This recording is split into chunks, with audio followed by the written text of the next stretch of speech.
Естественно, даже мысли допустить в то время не мог, что кто-то будет вот на самом деле стрелять друг в друга. Вот так вот, как бы это ни звучало. Но мы были свидетелями. Я жила как раз по Запорожской трассе. У нас стоял наш частный дом в частном секторе на окраине города. Когда мимо нас проезжала колонна украинских танков, БТРов с флагами, с этими всякими значками. После начала военного конфликта на востоке Украины Елена вынуждена была оставить все, как и многие другие жители Донбасса, и покинуть свой дом. Новую жизнь Елена Косенчук начала в селении Далаково в 2014 году. В Ингушетии ей предложили несколько комнат, здание теперь уже бывшей почты и работу садовода. Нас привезли с Матвеева кургана. Оттуда с лагеря людей по квотам вывозили в свободные, где предлагали места поселиться. Обычно там люди не выбирают, куда есть место, квоты предоставляют, туда и везут. Вот так мы попали сюда, в Ингушетию были. На автобусе нас и еще тогда были, мы с первой волны были.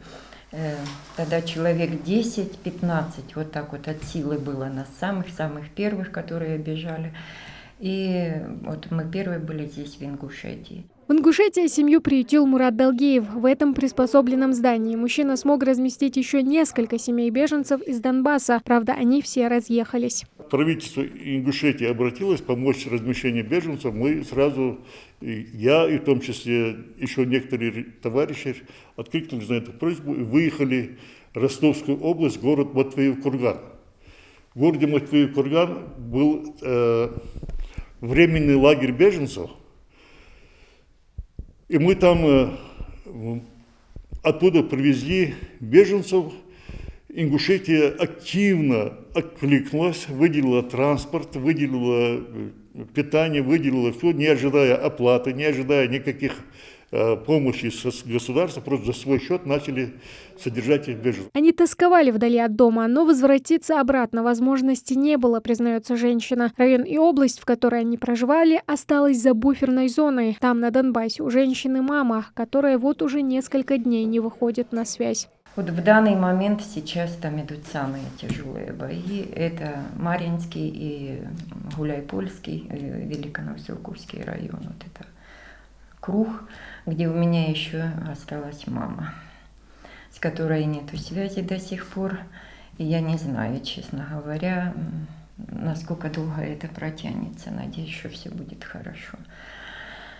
Вот так вот мы и остались. В Россию Елена приехала вместе с 3 детьми. Муж давно погиб. Старшая Мария, которая училась в университете, уже закончила свой вуз дистанционно. Сейчас работает по профессии. Младшие Кристина и Витя пошли учиться в местную школу. В этом году перешли в 10-й. Учатся на отлично. Оба очень любят бег. В Ингушетии начали заниматься им профессионально. Мне нравилось бегать всегда, и это давалось мне довольно легко, поэтому я решила, что можно в этом преуспеть и добиться своих успехов. Выиграла несколько медалей, участвовала в первенстве СКФУ, где заняла на 3000 метров 3-е место, участвовала на 1,5 километра, в Джирахе также участвовала на 10 км, выиграла 2-е место в Ляжгинской миле 1600 метров среди женщин.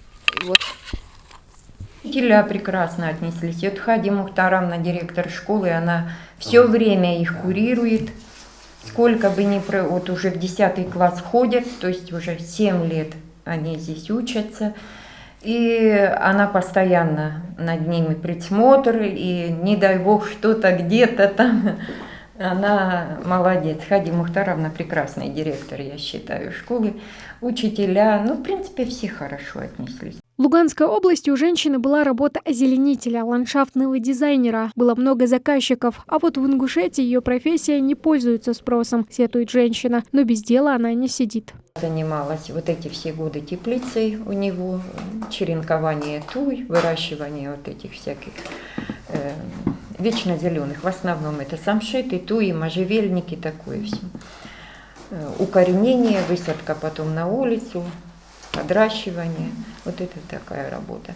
А так я работала в разных местах уже по Ингушетии. Несколько лет назад переселенцам выделили небольшой участок земли, где они поставили щитовой дом. В кредит начали его ремонтировать. Знакомые помогли с частью мебели. Некоторые хлопоты взял на себя Витя. Говорит, класть ламинат и крепить плинтусы научился за 1 день после обучающих видео из интернета. На следующий день, как только его принесли, может чуть больше, начинал собирать ламинат. Начинал собирать со своей комнаты, потому что на ней будет меньше косяков, я думал.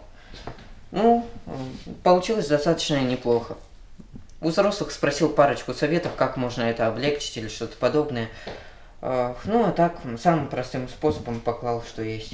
Елена и дети благодарны ингушскому народу. Здесь они нашли свою новую родину и уезжать не собираются. Надеются, что уже совсем скоро они смогут переехать в новый дом, обустроить участок, поставить забор и высадить цветы. Тамара Хашагульгова, Умар Газдиев, Новости 24.